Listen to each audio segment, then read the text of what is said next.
Pourquoi c'est appelé une nuit de Seder? Pourquoi c'est appelé la fête Pessah et pas Matzot?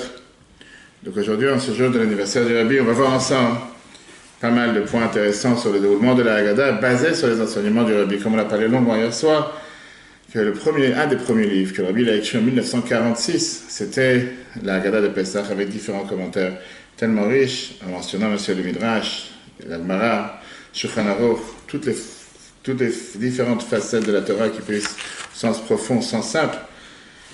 Et c'est ce qu'on va voir aujourd'hui en essayant de dérouler justement tout cet Haggadah, l'Haggadah de Pessah pour la vie et pour chacun d'entre nous. En commençant, le cours est dédié pour la refouach shlema de Brouria Bat Frecha, Avraham Ben Hélène, ainsi que tous ceux qui ont besoin d'une longue vie et une bonne santé. D'abord, la fête de Pessah. La fête de Pessah, on a parlé plusieurs fois, le fait que c'est Yetziat Mitzrayim, on se rappelle de la sortie d'Égypte.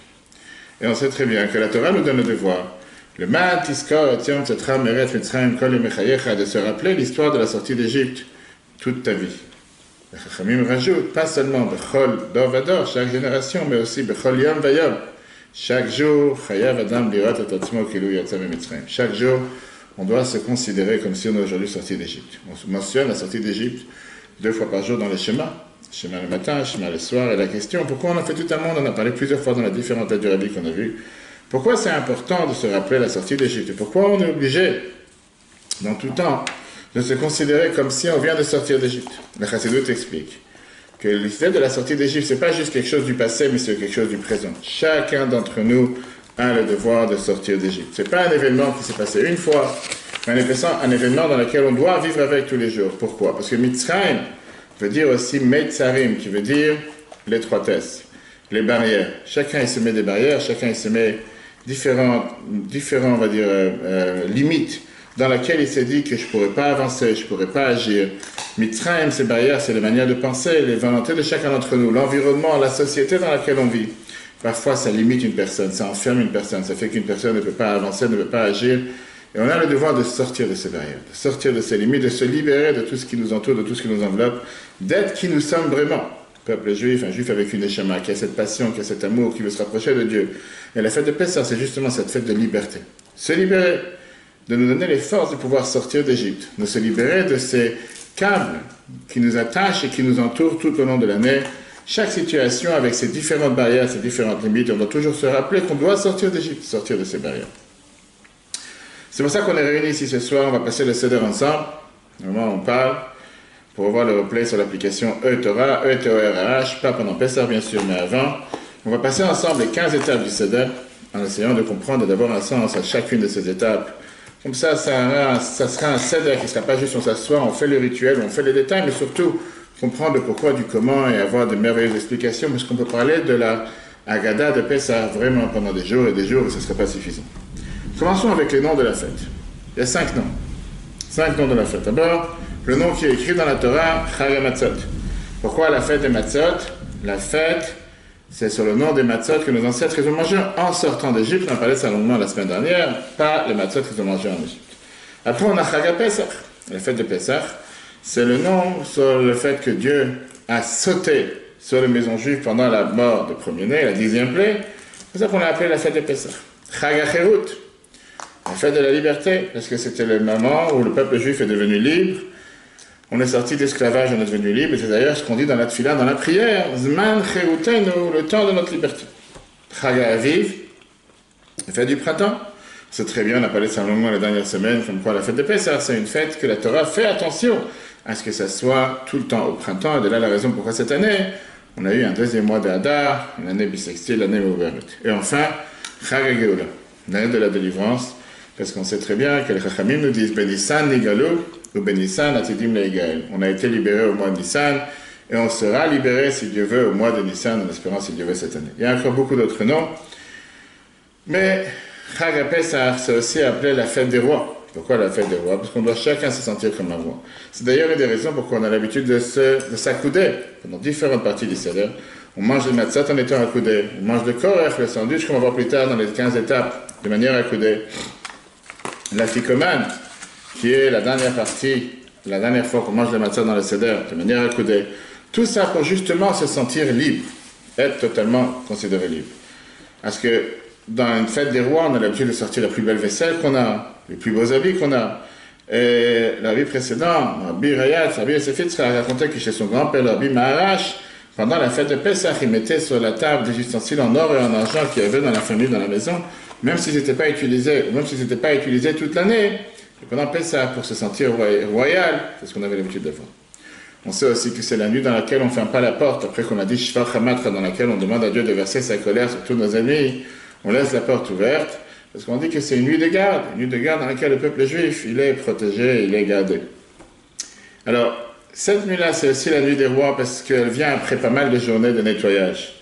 Hier soir, qui est la veille de Pessah, on a vérifié le Hametz. Le matin, la veille de Pessah, on l'a brûlé, on l'a vendu, on l'a annulé, on n'a plus aucun grain de Hametz qui nous appartient. Maintenant, on peut commencer la fête, faire la fête de manière convenable. Alors, on va mettre le plateau ensemble. Et on va commencer à voir comment on met ce plateau et comment on va faire en sorte de pouvoir s'assurer que chaque chose qu'on fait ce soir, maintenant qu'on est dans le Seder, ce ne soit pas fait de manière banale, juste faire des choses techniques, tactiques, sans sens, sans but, et avoir un sens à chaque chose. Comme j'ai dit, on peut parler des heures sur chaque étape. On va essayer de prendre un ou deux enseignements sur chaque étape, basés sur les enseignements du Rabbi, en ce jour de son anniversaire, et tracer la Haggadah le maximum de temps qu'on a rapidement. D'abord les matzot. C'est très bien qu'on a l'habitude de préparer les plateaux quand on rentre de la synagogue, et on prépare les matzot, on les prépare 3 matzot, pas 4. On a eu tout un cours qu'on peut revoir sur l'application Torah qu'on a vu la semaine dernière, pourquoi 3 matzot et 4 verres et pas le contraire, on peut le revoir sur l'application. Premier matzah représente le Kohen, deuxième matzah représente le Lévi, troisième matzah représente Israël. Comment on les met sur le plateau? On met d'abord la matzah d'en dessous, d'Israël. Dessus, on mettra la deuxième matzah qui est le Lévi. Et au-dessus, on mettra la troisième matzah qui est le Kohen. Une fois qu'on est assis tous les peuples juifs ensemble, on voit que malheureusement, on n'a pas encore réussi à faire en sorte que tout le peuple juif réuni à la table du Seder. Ça, c'est la réalité. Dans les matzot qu'on met dans les plateaux, on les met de cette manière pour se dire que si jamais il y a quelqu'un qui va apparaître ce soir, qu'on n'a pas prévu, qui ne savait pas que c'était Pessah, qu'il apparaît, qu'il sache qu'il ne sera pas affamé, même s'il ne sait pas s'il est Cohen, Lévi ou Israël, il trouverait une matzah quelque part qui lui appartient. Et c'est une histoire que j'ai racontée encore, je crois, hier soir, si Dieu veut rencontrer encore ce soir. Après la Shoah, quand il y a eu certains rabbins qui sont venus, qui ont fait une proposition de mettre 6 chaises vides pour se rappeler des 6 millions de juifs qui n'ont pas pu faire le Seder, parce qu'ils sont partis pendant la Shoah. Alors, il a dit qu'au contraire, à la place de mettre 6 chaises vides, mettre 6 chaises pleines, s'assurer que le juif ait comment faire le Seder, comment pratiquer le Seder et pas le contraire. Ok. Ça, c'est la manière comment on met les matzot. Maintenant qu'on a la Haggadah, on a devant nous les différentes espèces, 15 étapes. On va voir les simanim. Alors, c'est presque impossible de parler aujourd'hui de toutes les coutumes. On prend la coutume Chabad. Je me suis dit, c'est quand même le jour de l'anniversaire du Rabbi. Après, il y a différentes coutumes. Qu'est-ce qu'on met, quoi on met. Et en fonction de la coutume Chabad, on va voir pourquoi on le fait, comment on le fait, qu'est-ce que ça représente, etc. La première des choses qu'on met sur le plateau, c'est le zroa. Le zroa représente un cou de poulet brûlé, voire grillé. Et on le met du côté droit du plateau. Après, on verra les détails pourquoi et comment. L'œuf, on le met de l'autre côté. L'œuf, c'est bien de rappeler, alors le zroa, c'est une allusion, si on peut dire. On n'a pas le droit de dire que c'est pour se rappeler du Korban Pessah, mais comme on ne peut pas faire le sacrifice de l'année pascale ce soir, c'est pour ça qu'on met ce zroa, qu'on ne profite pas et qu'on n'en mange pas. Parce que si jamais il est fait en se souvenant du sacrifice de l'année pascale, on n'a pas le droit de manger le sacrifice de l'année pascale aujourd'hui, puisqu'on n'a pas le temps. Face au zroa, du côté gauche, on met l'œuf, le Betzah, qui est pour se rappeler du sacrifice de Chagiga, qui était le sacrifice qu'on avait l'habitude d'amener à Yom Tov. On le met au côté gauche. Différentes coutumes, est-ce qu'on le met avec la coque, avec la peau, sans la peau, avec la coquille ou pas, on a l'habitude de le mettre avec. Et une autre explication merveilleuse qui est expliquée pourquoi on met l'œuf sur le plateau, c'est que ça vient symboliser le peuple juif. Plus on cuit l'œuf, plus il durcit. Le peuple juif, plus il passe des épreuves à travers 3000 ans d'histoire, plus on a essayé de le faire souffrir, essayer de l'exterminer, que de nous en préserver, essayer de l'anéantir, plus on est devenu beaucoup plus dur et beaucoup plus fort, et on est ce qu'on est arrivé aujourd'hui, comme on a parlé longuement hier soir. Après l'œuf, on a le maror.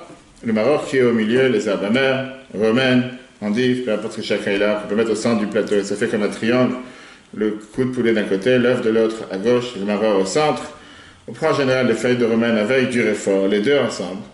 Et on n'a pas besoin d'expliquer à un peuple juif pourquoi on prend le maror, pourquoi on se rappelle. Si Dieu veut, ce soir dans la conférence, à Longjumeau, on va parler sur comment se fait-il que le premier Pessah en sortant d'Égypte, on a dû prendre du maror. Est-ce que ça ne suffisait pas de se rappeler qu'on vient de subir toute cette amertume, 86 ans d'esclavage? On verra ça si Dieu veut ce soir.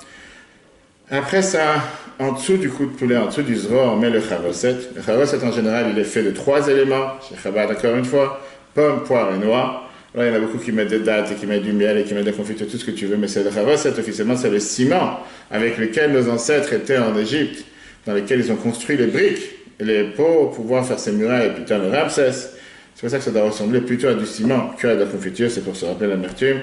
Et on a l'habitude de rajouter du vin dans le charoset en général, cette année on le fait avant Shabbat, dans lequel on va après tremper le maror pour faire ce mélange, que ce soit le maror et le charoset, ou que ce soit le maror et le charoset avec le corps et le sandwich qu'on verra après. J'avance parce qu'on va surtout s'arrêter sur les détails de la Haggadah. Après ça, en bas de l'œuf, on prend le karpas. Karpas qui est en général ou un morceau d'oignon, ou un oignon avec la peau, ou un morceau de pomme de terre, chacun comme il a envie, chacun qu'est-ce qu'il aime. Le karpas, il est pour se rappeler encore une fois, Samer Perer, se rappeler les différents travaux forcés, travaux difficiles que le peuple juif a fait en Égypte. Et après, en dessous, on a encore une fois le chazer, à la fin du deuxième triangle, qui est le maror, qu'on prend une deuxième fois pour le sandwich qu'on va faire encore une fois avec le korer, dans lequel on prendra la matzah, troisième matzah, au moins une demi-matzah, dans lequel on mettra les avamers avec le chen, le réfort. Et ça fait les 2 triangles que nous avons, les 6 éléments que nous avons sur le plateau. Bien sûr, en dessous, nous avons les matzot. Comme j'ai dit, on ne peut pas avoir aujourd'hui toutes les coutumes. Certains ont les coutumes d'avoir les matzot du côté, on ne peut pas avoir les matzot sur le plateau. Le plateau, c'est différent. Il y a des centaines de coutumes, on ne peut pas tout voir aujourd'hui. Je ne sais pas qu'on mettait de l'oignon pour le coréen. Non, pour le karpas. Pour le karpas. Qu'est-ce que tu veux pour le karpas? Du persil? Du céleri. Céleri, il y a beaucoup de coutumes. Je ne sais pas dans mes noms. Ok. D'abord, pourquoi c'est appelé la Seder, la nuit du Seder? Parce qu'on a dit, on a parlé de ça longuement hier soir, c'est une nuit dans laquelle on a un ordre, il y a quelque chose, il y a des étapes, 15 étapes qui suivent et qui sont faites exactement de la manière comment ça doit se poursuivre l'ordre. Il y a des fois des situations dans lesquelles on peut dévier de l'ordre, c'est pas le sujet d'aujourd'hui, on parle ici pour la norme, pour tout le monde. Regardons d'abord les 15 étapes et maintenant on va rentrer dans les détails. Première chose, c'est Kiddush. Tout le monde fait Kiddush. Hommes, femmes, enfants, tout le monde a le devoir de faire Kiddush tous ensemble. Et boire le premier verre, puisque là, justement, c'est contrairement au Kiddush de Shabbat, au Kiddush de Yom Tov, si jamais quelqu'un ne fait pas Kiddush, il lui manque un verre. Ce Kiddush fait partie des 4 premiers verres. Donc tout le monde fait Kiddush et on boit le premier verre. Les hommes et les enfants, les garçons sont accoudés. Les femmes ne sont pas accoudées pour la simple raison qu'on dit que l'accoudé, c'est un signe de liberté. Les femmes sont libres toute l'année. On n'a pas besoin de s'accouder pour ça. Si une femme veut s'accouder, la brioute. Et c'est le travail. C'est pas parce qu'elle travaille qu'elle n'est pas libre. On se lave les mains, on va voir après les détails. Non. Pourquoi nous les hommes, on n'est pas libres? Parce que nous les hommes, malgré tout ce que tu vas pouvoir nous faire croire qu'on est libre, on va toujours trouver le moyen de dire qu'on n'est pas libre. Ça c'est un problème qu'on a. On se lave les mains sans bracha. On va expliquer après pourquoi. D'abord les 15 étapes, avant de manger l'oignon qui est trempé dans le salé. On prépare le salé cette année avant Shabbat. On ne peut pas le préparer pendant Shabbat. Karpas, on fait la bracha boré priadama pour manger l'oignon ou le pomme de terre. Yachat, on coupe la matzah du milieu en 2. Règle générale, la plus grande partie, on la cache pour la ficomane, on verra après les détails. Magid, c'est la partie centrale de la Haggadah. Mitzvah de la Torah, de raconter la Haggadah. Rortza, juste après, on a l'étape dans laquelle on se lave les mains avec bénédiction pour manger la matzah. Motzi, c'est là qu'on va faire 2 bénédictions, la seule fois dans l'année avant de manger la matzah. On fait un motzi lechem minaret et à l'achilat matzah. Et c'est là qu'il y en a qui ont la coutume de manger 30 grammes de la première matzah et 30 grammes de la deuxième pour rendre quitte des brachot. Maror, à l'achilat maror, et on mange 19 grammes de maror, minimum. Korer, c'est le sandwich, le matzah, le maror et le charoset, on a dit tout à l'heure.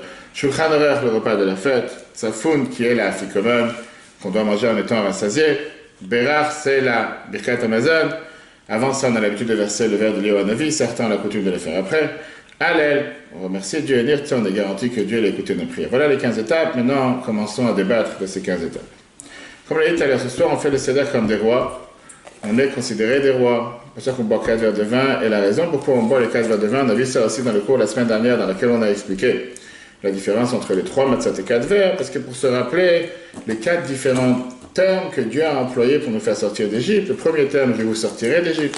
Le deuxième terme, je vous sauverai. Le troisième terme, je vous libérerai. Et le quatrième terme, je vous prendrai comme un peuple. C'est la raison pour laquelle on prend 4 verres. Une des raisons. Bien sûr, on a l'habitude de rajouter le 5e verre, le verre qui est le verre pour Eliyahu Hanavi, qu'on rajoute en général, comme j'ai dit, différentes coutumes, avant les birkat, après les birkat. Chez Chabad, on le met avant, et c'est un signe qu'on se prépare ce soir pour la Géoula, pour la délivrance.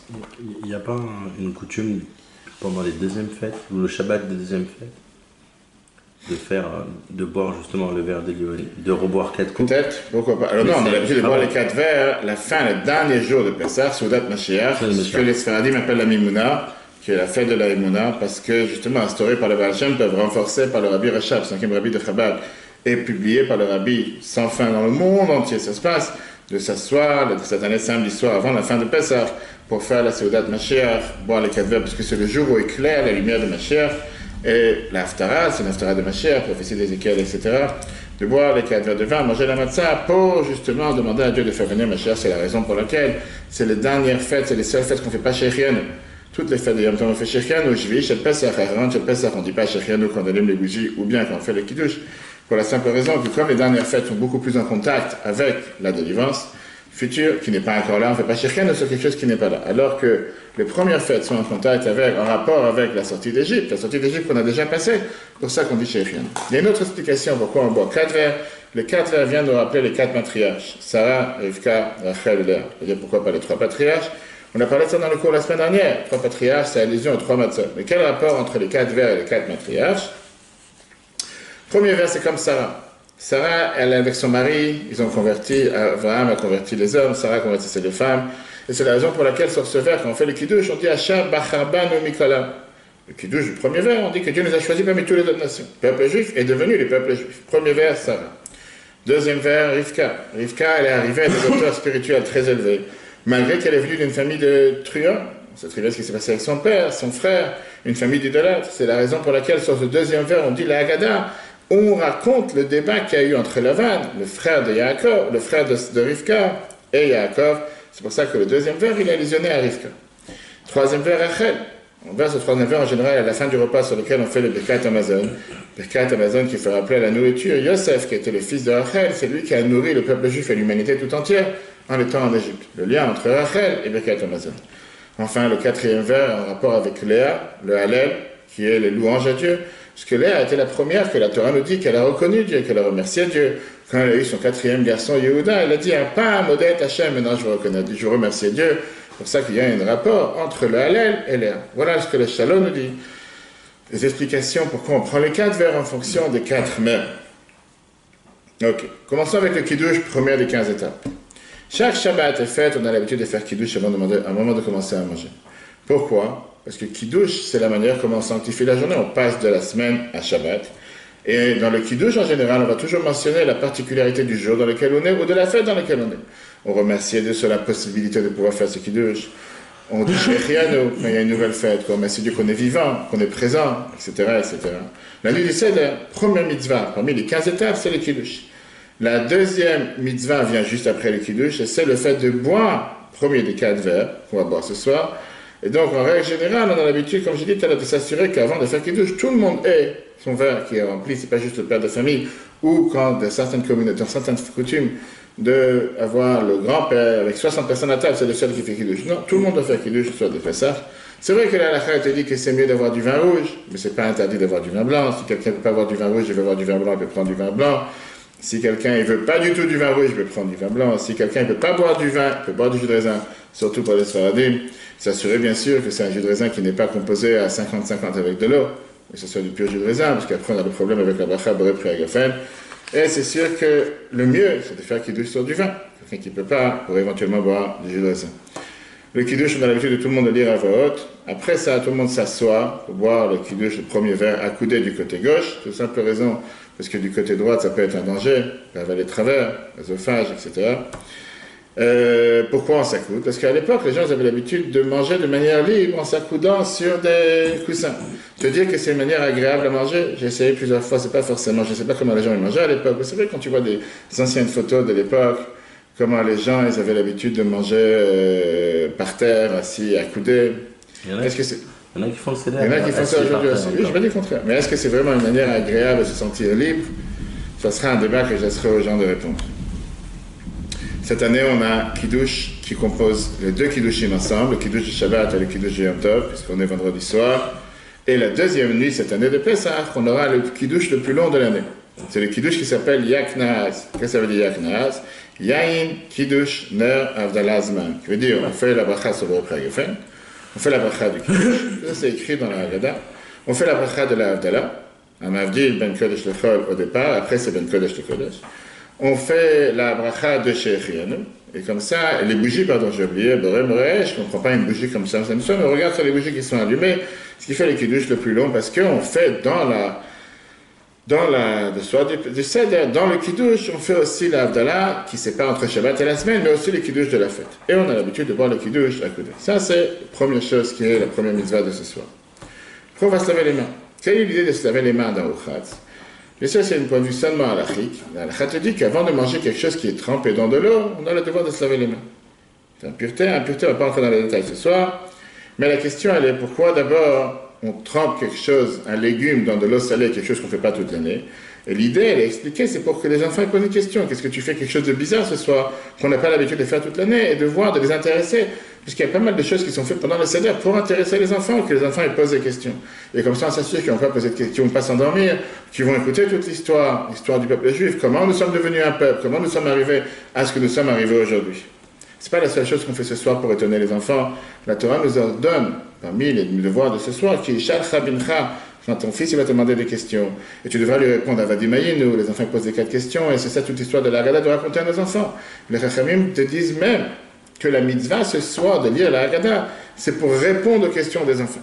Toute l'idée, c'est pas le moment de mettre des enfants à dormir, et c'est pas le moment de mettre des enfants au Kids Club. Je disais, il y a pas mal de gens qui vont en vacances et qui vont en Israël. La première des choses qui s'intéressent, c'est ce qu'il y a un Kids Club. Les enfants vont faire la fête, laisse-nous faire le Seder entre adultes. C'est 100% faux. Le but de Pessah, c'est de faire partager les enfants, que les enfants soient présents. Et en règle générale, les enfants, ils veulent être présents, ils veulent participer. Et si on s'inquiète qu'ils risquent de dormir, je ne te cache pas que j'ai l'habitude, les enfants, en général, ils sont réveillés jusqu'à 3 h du matin, et ils ne dorment pas, et ils sont présents, et ils attendent le soir du Seder, etc. On voit comment tout au long de la Haggadah, qu'on va voir, on fait tout type de choses pour réveiller les enfants, pour que les enfants ils puissent poser des questions, pour voir la différence qu'il y a entre ce qui se passe ce soir, ce qui s'est passé les autres soirs, et qui viennent poser les bonnes questions pour recevoir les réponses qui sont en fonction de l'histoire de la sortie d'Égypte qu'on va raconter plus tard.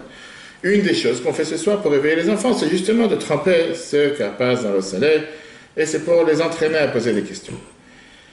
Alors, parmi les autres choses qu'on fait ce soir pour réveiller les enfants, on a l'habitude, par exemple, dans Shulchan Aruch, c'est écrit qu'on distribuait à l'époque aux enfants des noix, et tout type de choses qui étaient comme pour s'amuser. Donc il n'y avait pas des billes, il n'y avait pas des jeux, surtout pas des jeux électroniques pendant Yom Tov, pour que les enfants posent des questions. Quelle différence, Manishtana, Laila, Azem, Mikol, Alelot, quelle différence entre ce soir et les autres soirs? On a l'habitude de tremper le carpas dans l'eau salée, comme on vient de dire, parce que les enfants ils disent que c'est pas l'habitude de prendre un légume et de tremper dans l'eau salée toute l'année. Après l'Achmania, qu'on a l'habitude de dire juste avant Manishtana, on dit qu'on repousse le plateau avec les matzot d'un autre côté. Il y en a qui enlèvent le plateau, il y en a qui recouvrent les matzot. Et l'enfant qui va demander la question, on n'a pas encore commencé à manger, déjà tu enlèves le plateau, on pensait qu'on allait commencer à manger. Pareil, pour qu'il pose des questions. Aussi, le fait de verser le deuxième verre après l'Achmania vient pour que l'enfant il pose la question, on n'a pas commencé à manger, déjà tu verses un deuxième verre, on n'a pas l'habitude de boire tellement dans l'année, et tout ça c'est fait exprès pour que l'enfant soit là, soit participant et pose des questions. Revenons sur ce qu'on est en train de faire, la deuxième étape, qui est laver les mains avant de manger un légume. D'abord, c'est pour enlever l'impureté qu'il y a sur les mains de manière spirituelle, parce que l'impureté c'est spirituel et pas matériel, mais ça vient surtout symboliser le fait qu'on va d'abord se séparer du mal, s'éloigner du mal, se purifier des mauvaises connotations qu'on peut avoir, des mauvaises actions qu'on a pu faire, des mauvais attributs, des mauvais traits de caractère. Et ça vient contrairement à ce qui se passe toute l'année. À l'inverse, qu'en règle générale, on te dit qu'il faut d'abord faire sourmera et un set-up, s'éloigner du mal et faire le bien. Et là, ce soir, on fait les choses à l'envers. On a fait d'abord Kiddush. Kiddush qui vient symboliser le fait qu'on doit d'abord faire du bien. D'abord s'attacher au bien, d'abord ajouter dans la Kedusha, dans la sainteté, d'abord ajouter dans les bonnes actions. Et après ça, on va se débarrasser des mauvaises choses. Et la question, elle est pourquoi on fait les choses à l'envers? Parce que c'est vrai qu'on doit faire les deux. On doit et avancer dans le bien et s'écarter du mal. Mais en règle générale, on sait très bien qu'on te dit d'abord, écarte-toi du mal et après tu fais le bien. Pourquoi ce soir on fait les choses à l'envers? Pas parce qu'on veut tout faire à l'envers pour montrer que les choses sont différentes ce soir.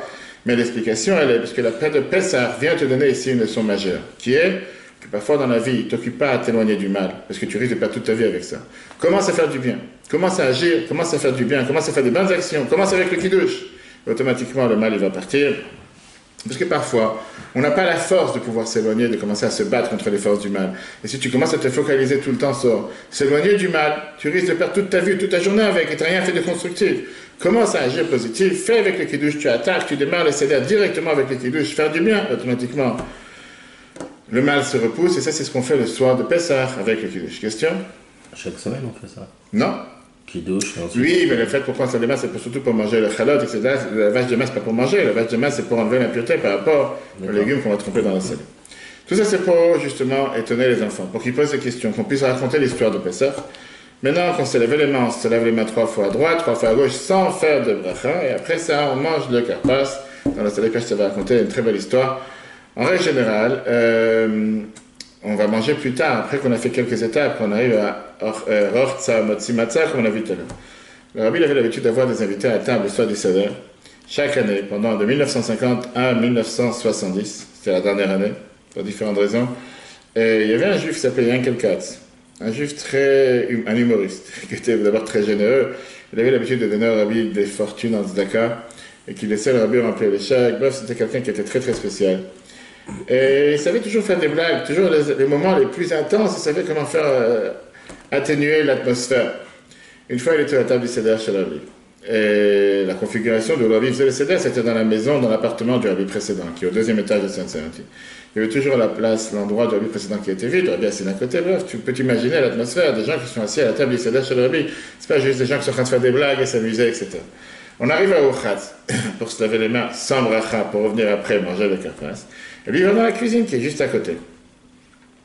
Et il se lave les mains. Il a oublié, peut-être qu'il était fatigué, peut-être peu importe.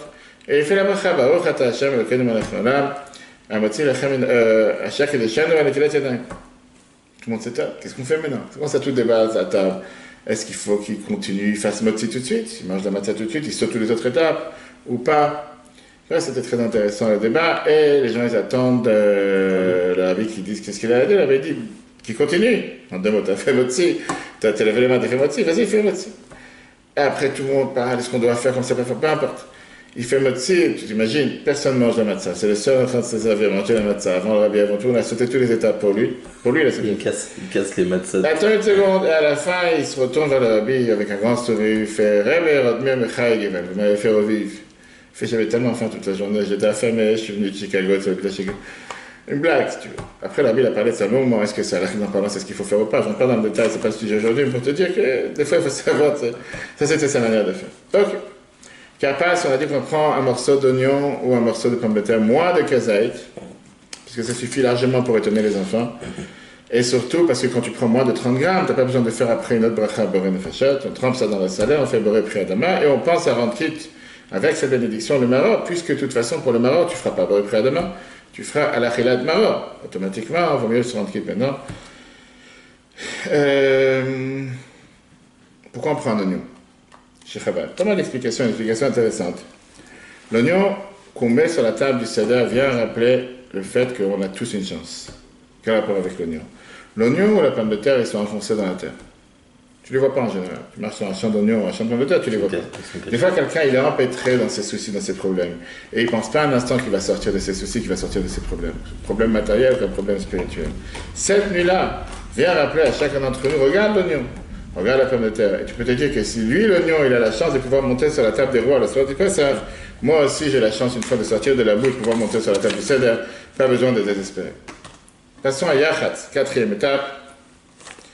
4e étape, on dit qu'on apprend à chacun la matzah du milieu, qui est comme le Lévi, et on la coupe en 2. Le Morazaken, il écrit dans Shulchan Aruch, puisqu'on doit faire la Haggadah sur du pain de misère, l'Echemoni, qui vient de rappeler le pain que nos ancêtres ont mangé en sortant d'Égypte.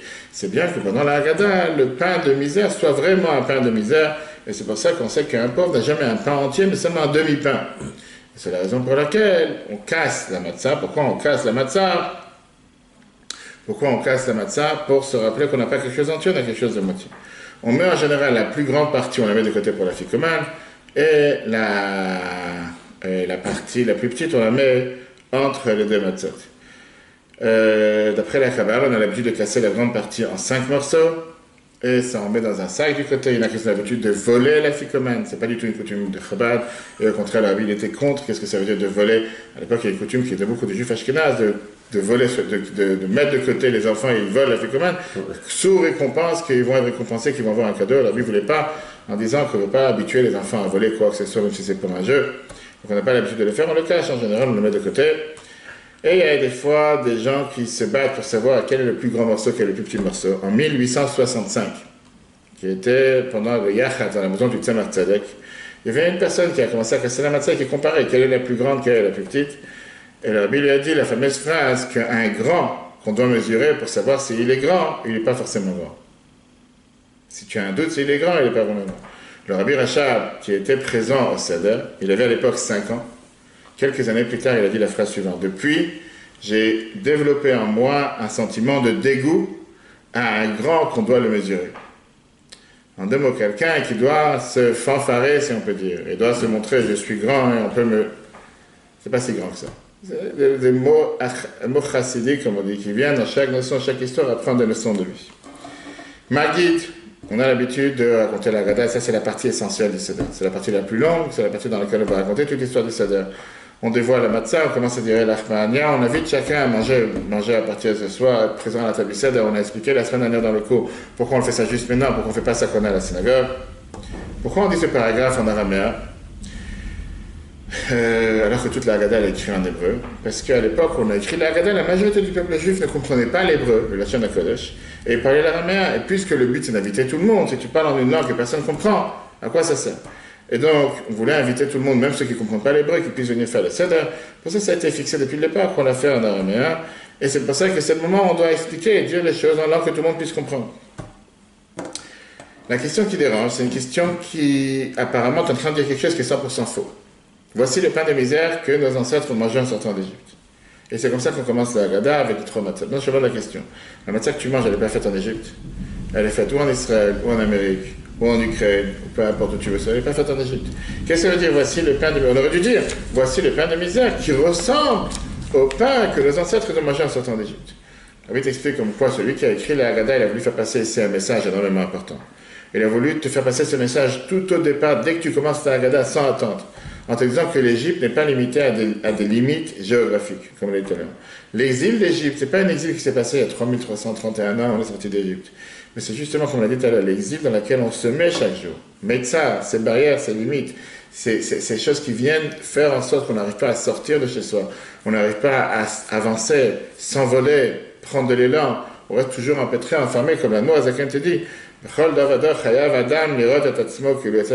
Chaque génération doit se considérer comme si on est sorti aujourd'hui d'Égypte. Et la Noazaken rajoute en te disant, c'est pas seulement toutes les générations, mais c'est chaque jour on doit se considérer qu'on sort d'Égypte. Sortir des barrières.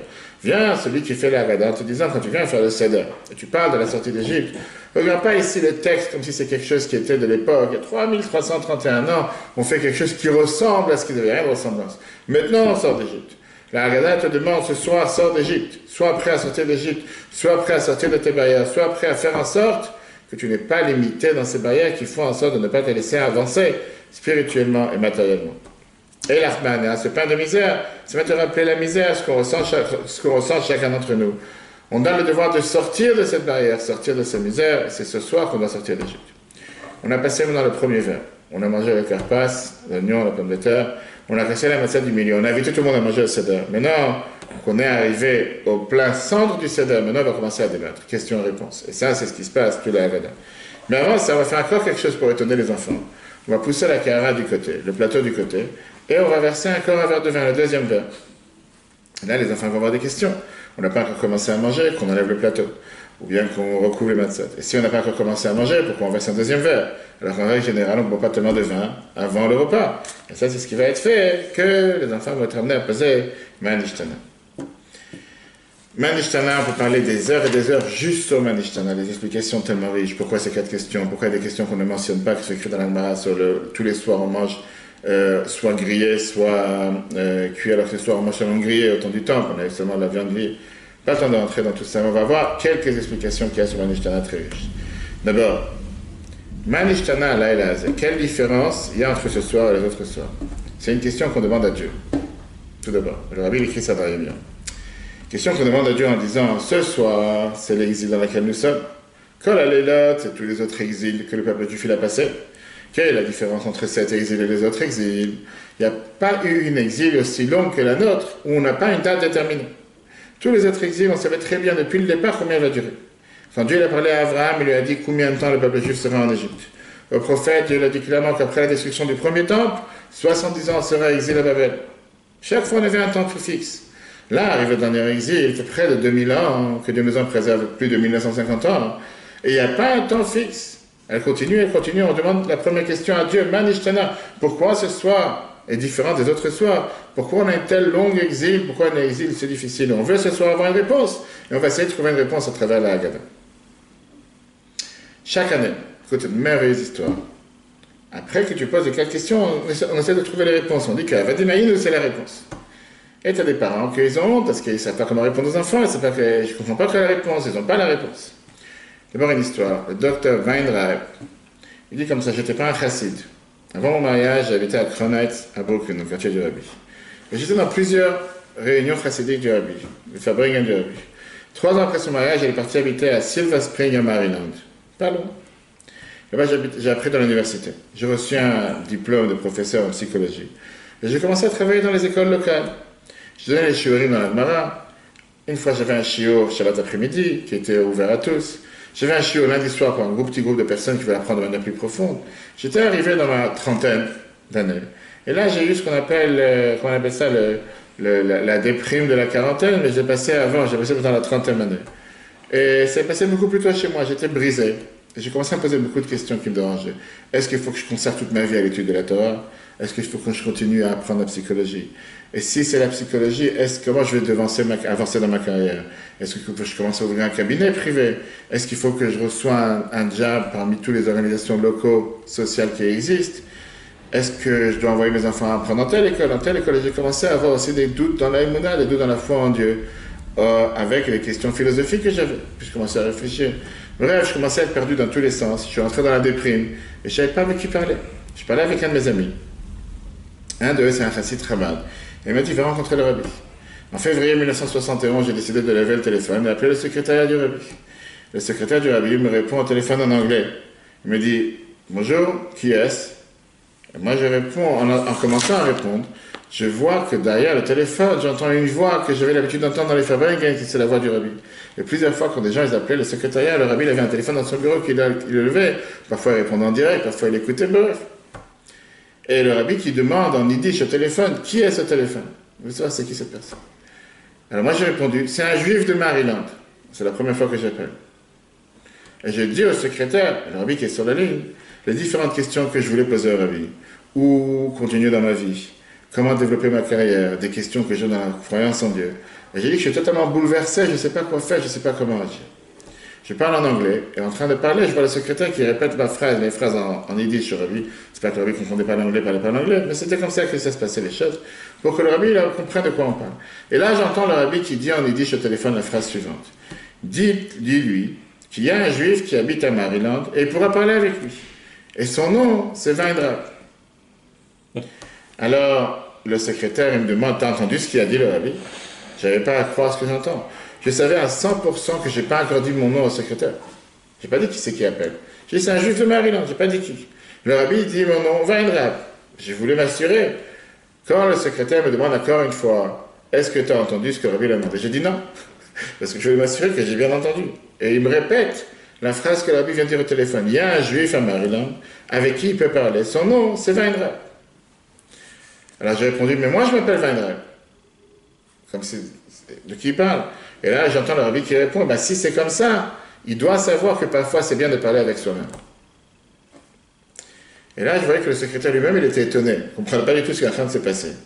Il s'arrête, j'entends qu'il respire, et il me dit, le Rabbi, il a dit que des fois, la meilleure des choses, c'est qu'une personne parle avec soi-même. Est-ce que ton nom, c'est pas Weinreib? J'ai dit, oui, mon nom, c'est Weinreib, mais peut-être que le Rabbi parle d'un autre Weinreib. Je ne suis pas le seul sur Terre. C'est comme des Cohen, des Lévi, des centaines. Peut-être que le Rabbi parle de quelqu'un d'autre. Et le secrétaire me dit, non, le Rabbi parle, il te dit, parle avec Weinreib, le Rabbi parle avec toi-même. Ne va pas chercher ici des réponses ailleurs. J'ai remercié et la conversation s'est terminée. Et ce Weinreib, il explique en disant, je crois que le Rabbi m'a donné la réponse suivante. Combien de fois on cherche des réponses extérieures à soi-même? Combien de fois on se prend la tête? J'ai tellement de soucis sur un problème, je cherchais. Le Rabbi m'a dit, sache que tu es adulte, sache que tu es assez grand, sache que tu as 30 ans, tu es un père des enfants, tu enseignes la Torah au public, tu peux avoir la confiance en toi, tu peux être rassuré de toi-même. C'est arrivé le moment que tu deviennes mature et tu te prends en main. Arrête de commencer à mettre à chaque fois tes soucis, tes doutes, je suis plein de soucis, je ne sais pas quoi faire, comment agir. Arrête de dépendre des autres, appuie-toi sur toi-même et avance. Fais les bonnes décisions, prends les bons choix et avance. Et à partir de cette discussion que j'ai eue avec le Rabbi, c'est pas fini.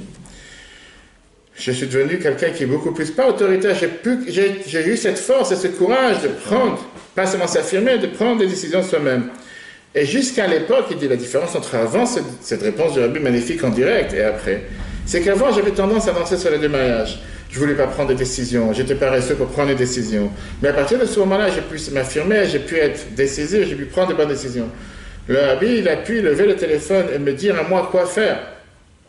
Peut-être qu'à l'époque, j'aurais pas écouté à ces paroles. Comme beaucoup d'autres personnes, tu as tendance à te dire que qui tu es pour me dire quoi faire. Alors, Rabbi Levitch, il m'a dit, moi je comprends mieux. Mais je pense que le Rabbi a compris que j'allais avoir ce risque d'aller voir quelqu'un d'autre. Il m'a dit, il ne va pas chercher des histoires et des réponses dans tous les alentours. Les seules réponses que tu pourras entendre, c'est de toi-même. Et ça fait partie de cette énorme sagesse. De savoir me détecter, savoir que si jamais m'aurait dit, va parler à telle et telle personne, j'aurais dit, qui tu es pour me dire quoi faire. Il m'a dit, tu peux parler avec toi-même. Et tu vas savoir que de toi-même, tu pourras avoir les bonnes réponses. Quelques semaines après, ce coup de téléphone qui a changé ma vie, continue à raconter, j'ai eu l'opportunité de venir dire merci au Rabbi face à face. Quand je suis venu voir mon beau-père et ma belle-mère qui étaient à Brooklyn, et mon beau-père m'a dit, viens, on va visiter le Rabbi, le remercier. Je suis parti voir le Rabbi. Et en rentrant dans le bureau du Rabbi, en audience privée, j'ai dit, on ne s'est jamais vu. Je n'ai pas jamais dit mon nom tout à l'heure. C'est la première fois que c'est le Rabbi qui me dit comment je m'appelle. Je rentre dans le bureau et je dis, je m'appelle Weinreib et je viens de Maryland. Maintenant, c'est quelques mois plus tard. Je ne suis pas la seule personne que le Rabbi voit. Le Rabbi, il s'éclate de rire, si on peut dire, un énorme sourire. Il dit, j'ai vu beaucoup de fois le Rabbi. J'ai vu beaucoup de photos du Rabbi. Mais un tel sourire, j'ai jamais vu. J'ai mérité d'avoir un comme ça. Il avait dit, ah, maintenant je sais avec qui j'ai affaire. Qu'il était content que je suis venu. Bref, je suis parti de Silver Spring. J'ai changé de carrière de psychologue en devenant un rave à temps complet dans une synagogue. Pendant quelques années, j'étais un rave d'une grande communauté à Baltimore, la synagogue Chambray et Mouna. Plus tard, on me proposait d'être le vice-président de OU, qui est l'Orthodox Union, qui est une des organisations juives les plus reconnues aux États-Unis. Malgré que pour moi c'était difficile de partir de mon job à Baltimore, j'ai décidé qu'on me propose la proposition, je vais aller. Depuis 1971, j'ai eu énormément de difficultés, de décisions difficiles à prendre dans ma vie. Mais avant que je prenne conseil avec qui que ce soit, j'entendais d'abord ma voix interne qui est à l'intérieur de moi-même. J'ai mis énormément de temps pour apprendre la Torah du Rabbi. Je vais l'écouter Sichot, le discours du Rabbi sur la paracha, Papa dans Lubavitch, pour s'attacher, pour écouter ce conseil que le Rabbi m'a donné. Parle avec toi-même. Et j'ai aussi encouragé beaucoup d'autres personnes à faire la même chose. Et donc, comme j'ai dit, il y a plein de fois des gens qui cherchent des conseils et des détails par rapport à quelle explication. Quand on arrive le soir de la Haggadah, parfois on a le devoir de chercher ces différentes réponses que la Haggadah donne à l'intérieur de nous-mêmes. Savoir maîtriser, réfléchir, comprendre, se dire, est-ce que c'est pas le moment ce soir de commencer à avancer, de commencer à sortir d'Égypte, sortir, comme on va tout de suite voir. Avant de commencer à rentrer dans les détails de la Haggadah, comme on l'a dit tout à l'heure, le Seder n'est pas juste fêter quelque chose du passé, mais c'est un événement dynamique de recherche pour comment surmonter les défis présents. Nous sommes esclaves. Quand on dit à Vadi Maï, nous étions esclaves, et si on se moque, qu'est-ce qu'on dit juste après? Si jamais Dieu ne nous aurait pas fait sortir d'Égypte, on aurait été nous aussi encore esclaves pour, comment on appelle ça, nous et nos enfants, on aurait été encore esclaves en Égypte. Et la question que tout le monde demande, quel rapport? Dieu il a clairement dit à Abraham qu'on ne sera pas plus de 400 ans, qu'est-ce que ça veut dire on sera encore esclaves? Tôt ou tard, on devait sortir, on était censé sortir. Même si Dieu ne nous aurait pas fait sortir à l'époque, il y aurait eu un décalage de quelques années, on serait sorti. C'est quoi cette explication? Le problème, c'est qu'on est esclave à toutes ces peurs, toutes ces craintes, toutes ces habitudes. Et parfois, ça c'est le pharaon qui est à l'intérieur de chacun d'entre nous. Qui veut dire, parfois c'est l'ego qui fait qu'on n'arrive pas à arriver à notre potentiel spirituel. Surtout pas me stigmatiser comme tel, parce qu'après c'est vraiment engagé à faire telle et telle chose. Et on est parfois enveloppé dans un égoïsme, dans une paresse, ou bien dans une situation dans laquelle on ne veut pas bouger, on ne veut pas agir. Pesach en anglais, ça s'appelle Passover. Passover veut dire sauter. Mais c'est aussi Passover qui veut dire de surmonter toutes les épreuves, toutes les difficultés qu'on peut avoir. Pesach, on doit se donner la possibilité de pas seulement se chercher, mais surtout se trouver. Mitzrayim, on a dit tout à l'heure, c'est Metzarim, c'est les limites. Avadim Ayinu le parole de Mitzrayim, qu'est-ce que ça veut dire? Par quoi on commence la Haggadah? J'étais esclave, nous étions esclaves à Pharaon en Égypte. Nous sommes esclaves à notre ego, nous sommes esclaves à nos barrières que nous nous imposons nous-mêmes. Comment se libérer? C'est ça qu'on mange la matzah. Une fois que le peuple juif a mangé la matzah, il a été capable de sortir d'Égypte et aller vers le désert, vers Dieu. Pourquoi? La matzah, c'est le contre-ego, c'est l'antithèse de l'ego. On a parlé de ça longuement dans le cours hier soir, pas comme le pain qui a un goût, qui a un sens, qui gonfle. La matzah, elle est plate, presque sans goût, elle est totalement effacée, elle est totalement soumise. En règle générale, on a peur de mettre notre ego de côté parce qu'on a peur d'être perdu. Pesach, on te dit, tu sais quoi, c'est pas si grave que ça, tu peux faire disparaître ton ego, tu seras toujours présent. Parce que cette nuit, elle est différente de toutes les autres nuits. Quand tu t'écoutes toi-même, quand tu te libères toi-même pour marcher dans les chemins de Dieu sans honte, à ce moment-là, on peut se dire, tu sais quoi, au fin fond de moi-même, j'ai ce neshama. J'ai ce diamant que Dieu m'a donné. Et si je vais être capable d'écouter ce que ma neshama elle veut faire, je peux arriver très très loin. Qu'est-ce qu'on termine après? Tout celui qui continue et qui rajoute et qui raconte longuement l'histoire de la sortie d'Égypte, c'est quelque chose de très très bien. Maintenant, les Chachamim te disent ils auraient dû dire c'est apte à lui donner des louanges à quelqu'un qui fait une chose pareille. Qu'est-ce que ça veut dire le Chachamim t'explique ça avec un exemple magnifique. Il y a quelques années, de nombreuses années, il y avait un bateau qui avait dessus des gens de tout bord, de tout type dans la société. Il y avait des riches qui voyageaient pour du commerce, il y avait des gens qui étaient vraiment des gens sans papier, des gens qui n'avaient pas un centime dans la poche et qui voyageaient pour s'enfuir du pays où ils étaient sans aucun espoir. Tout d'un coup, il y a eu une tempête qui a mis en péril le bateau. On ne savait pas ce qu'on allait faire, le bateau allait s'enverser ou quoi. Donc quand un juif, il vient en souffrance, que Dieu nous en préserve, tout d'un coup, le point juif se réveille à l'intérieur, qu'il soit riche, qu'il soit pauvre, qu'il soit sadique, qu'il soit rachat, et il se rappelle qui est le patron sur terre, comme on l'a vu hier soir, qui est le Seigneur, qui est un Dieu qui dirige le monde, c'est pas une planète. Et donc, il va commencer à prier à Dieu. Pareil dans ce bateau. Tout le monde a commencé à prier à Dieu, d'être sauvé du danger qu'il y a pour leur vie. Et Dieu, il a écouté la prière et la tempête s'est calmée. Après ce grand miracle que Dieu l'a fait à chacun, il a commencé à trouver quel est le moyen que je veux remercier Dieu pour le miracle d'avoir été sauvé, que la tempête n'a pas renversé le bateau. Mais là, on a vu la différence. Les riches, ils ont commencé à remercier Dieu avec joie, de tout cœur. Ils ont fait un grand festin avec tous les boissons, tous les repas, tous les manger les plus chers, etc. Les pauvres qui étaient sur le bateau, qu'est-ce que tu veux qu'ils fassent? La seule chose qu'ils pouvaient dire, c'était merci. Et ils retournent à leur vie dure. Eux aussi, ils ont reçu un cadeau, d'avoir reçu leur vie en cadeau. Mais ils ne sont pas capables de donner un tel remerciement comme les riches, ils sont capables.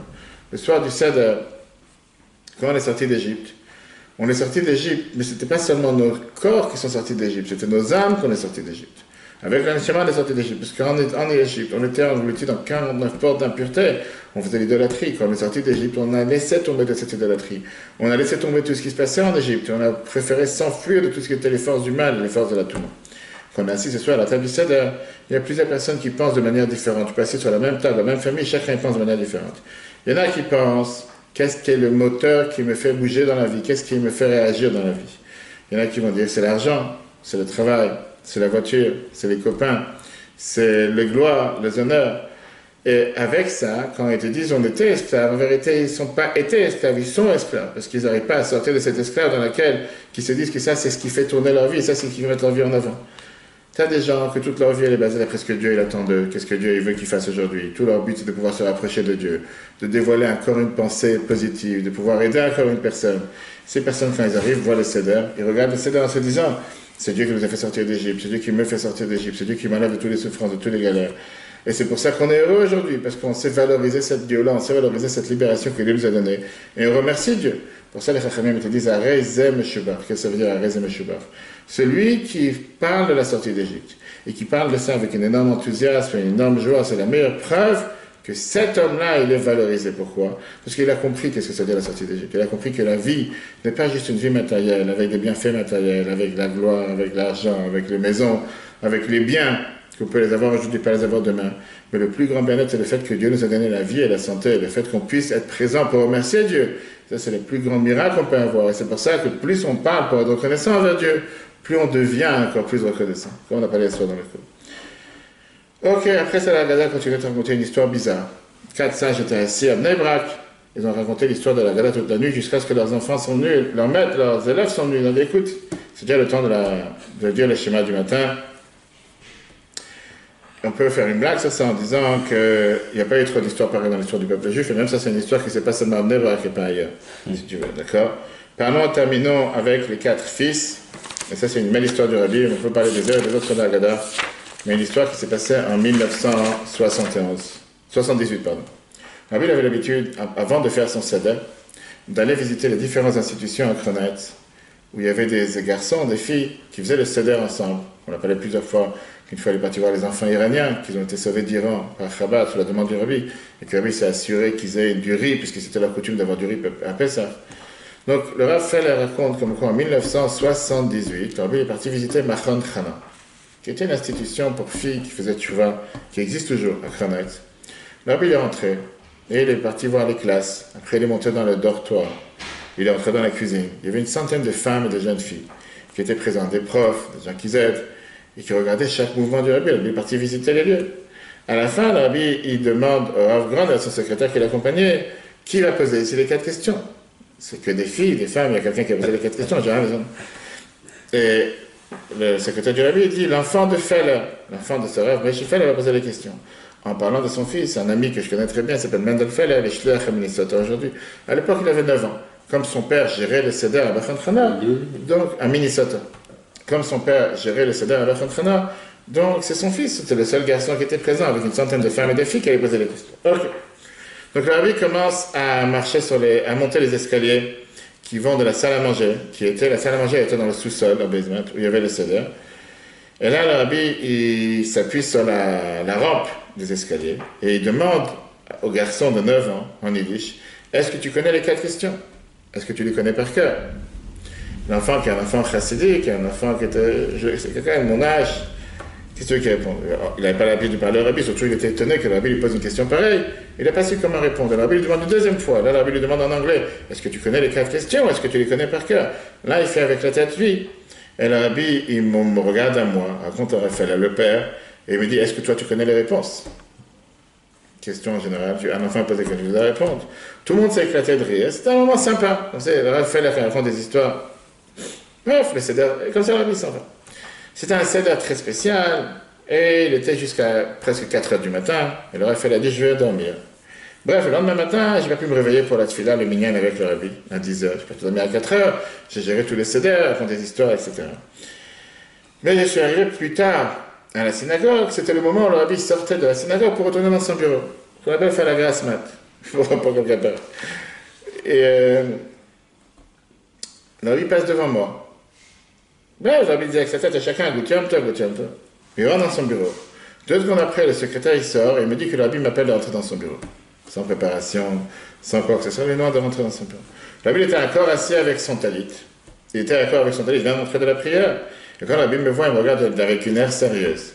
Et il me dit comme ça, ce que j'ai dit hier soir à Machon Chana, la question qu'il lui a demandé, est-ce que tu as les réponses, c'était pas une blague.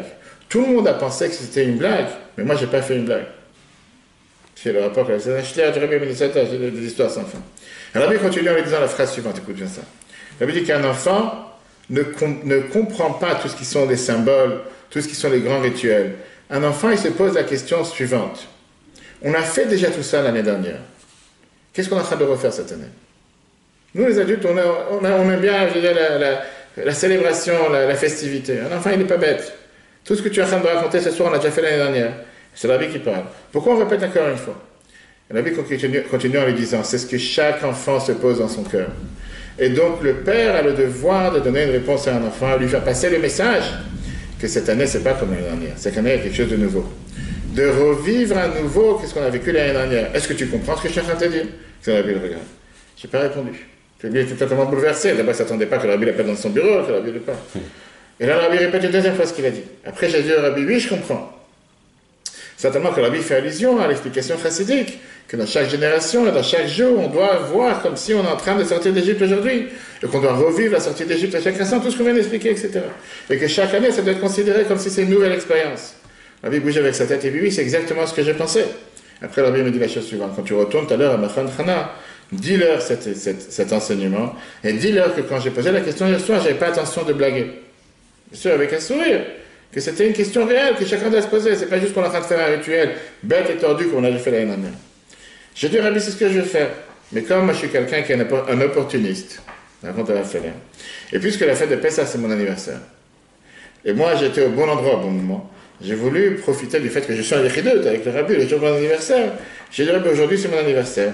Et moi, j'ai eu une sortie d'Égypte au milieu de la nuit, après le premier Seder. Parce que mon père, il a amené ma mère à l'hôpital, en plein milieu du Seder. Et je suis né vers minuit. Donc moi, je suis vraiment... C'est un grand blagueur. Si tu te connais, chaque fois, même avec le rabbi, c'est comme ça qu'il parle. Le rabbi s'est éclaté de rire. Elle a rigolé par rapport à ce que j'ai dit. Le rabbi dit, sache que ça, c'est le même message. Chaque fois qu'on fait et qu'on fête un anniversaire, c'est exactement la même idée. Chaque anniversaire doit être une nouvelle expérience dans la vie. Ça ne peut pas être qu'on fête un anniversaire juste avec quoi que ce soit et on recommence comme avant. Un anniversaire doit être une nouvelle expérience, un nouvel épisode. Et le Rabbi a donné après beaucoup de bénédictions. Aujourd'hui, le jour de l'anniversaire du Rabbi, c'est surtout l'anniversaire de tout le peuple juif. On dit la Neshama générale de tout le peuple juif. Qui, comme le Rabbi, a œuvré pour tout le peuple juif sur toute la planète, sans distinction, si c'était un juif, pratiquant, non pratiquant, Lubavitch, non Lubavitch, religieux, non religieux, ma communauté, sa communauté, 4 coins du monde, Rabbi s'est intéressé, s'inquiétait pour chaque juif jusqu'à nos jours. Combien aujourd'hui on doit méditer sur le mérite qu'on a eu la chance d'avoir le Rabbi dans notre génération, dans notre terre, et surtout se dire comment on peut apprendre et mettre en application ce que le Rabbi demande de chacun d'entre nous. S'assurer que chaque juif fait la matzah, s'assurer que chaque juif vend son khamet, s'assurer que chaque juif met les tefilin, profiter encore les 3 derniers jours qui restent avant Pessah, s'assurer de ne pas faire en sorte d'évoluer, d'augmenter, ne pas se mettre des barrières, de sortir de ces barrières. C'est-à-dire qu'aujourd'hui, profiter des cris au Rabbi pour donner toutes les bénédictions possibles et imaginables, et que de la même manière qu'à l'époque, on a mérité d'être sortir d'Égypte, que Dieu fasse qu'aujourd'hui, on sort d'Égypte avant Pessah, et qu'on fasse tous ensemble Pessah et Yerushalayim avec ma chère, réunis avec le Rabbi tous ensemble, pas à Eilat, pas sur les bords de mer, pas dans les kilomètres, j'ai rien contre, mais qu'on puisse sortir d'Égypte réellement et que ce soit le dernier jour en exil, en ce jour de Dalet Nissan, l'anniversaire du Rabbi. Le cours sera replay sur l'application eTorah sur Google et Apple, et ce soir, si Dieu veut, une grande conférence à Longjumeau à 20h, le secret de survie du peuple juif. Comment se fait-il qu'on a mangé du maror la première année?